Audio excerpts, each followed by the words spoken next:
Well, welcome back into the courtyard garden here in Mid Norfolk.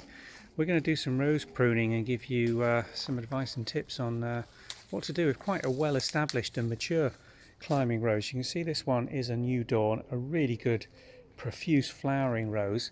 This one's growing on a easterly facing aspect, and it's done really well.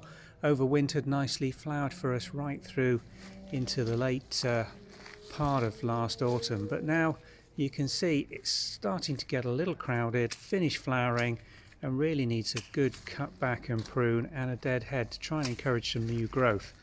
So where do you start with a big established climbing rose like this? Well, the first thing is to take all those dead heads off. New Dawn doesn't form particularly good hips, so it's a good idea to thoroughly deadhead this and remove all the possibility of it putting any more of its energy into producing hips.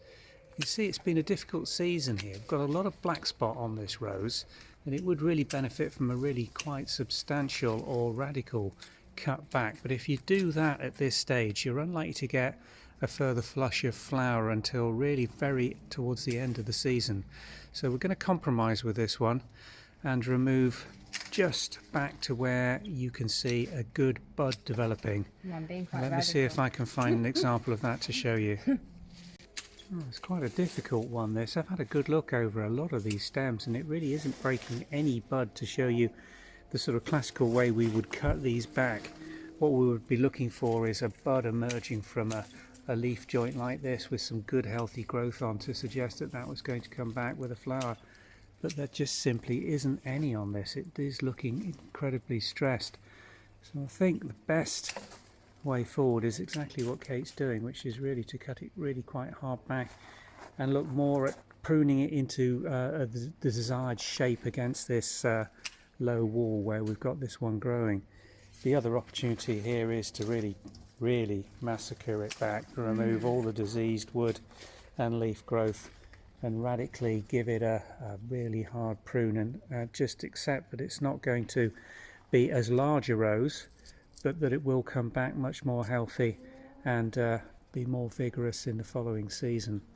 But still got a little bit of bud on it, so I think again you'd lose all that if you were to do that hard cut back, but we'll see. We're going to continue pruning this and see just how far we decide to take it back. I think I'll give it a liquid feed as well. I think it's just quite stressed this year, isn't it? Well, definitely it can't be droughted because we've No, had it just looks unhappy. so much rain, but I suppose it hasn't had much in the way of feed or fertiliser because it's growing in this corner aspect in a semi-shaded position really. It only gets the full sun for a short period each morning.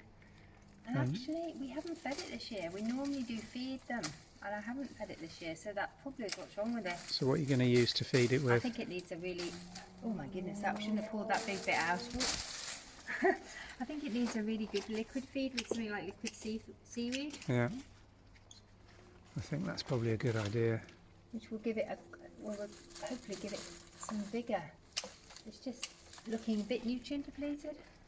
As I said, a lot of black spot on this, but we have, with the moist season, had quite a bit of problem with black spot and rust and other viral and fungal diseases on a lot of plants this year, just due to the atmospheric conditions and general lack of sunlight that we've had. But yeah, hard prune back I think is called for here. Good liquid feed applied around the base. Weed around the base as well, I think. Take away some of the competition for the nutrients. It's surrounded by looks like red campion there, that's just coming to the end of its season. Seed pods formed on this and ready to dispatch its seed. There you go, campion seed. Not as much as you normally get out of a seed pod, but we'll probably give that a hard cut back. Again, if you cut that right back at this time, usually it'll either die completely or re-emerge from the crown and give you a second flush.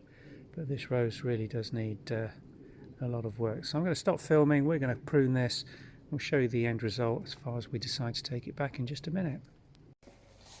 Well, we've actually ended up being really quite radical with this New Dawn rose. When we started cutting the dead heads back, we realised just how diseased it was and how stressed it was really, just not putting any new growth on or buds, and I think that's down to the sheer volume of black spot on it and lack of water and feed.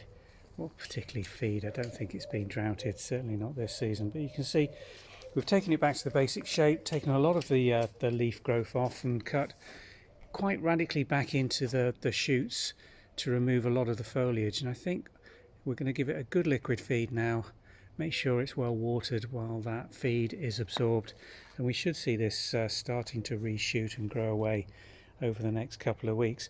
Probably not going to give us a big flush of flowers again this season, but by September, October we may well be rewarded as New Dawn comes into flower incredibly quickly and over a long season. So we'll see.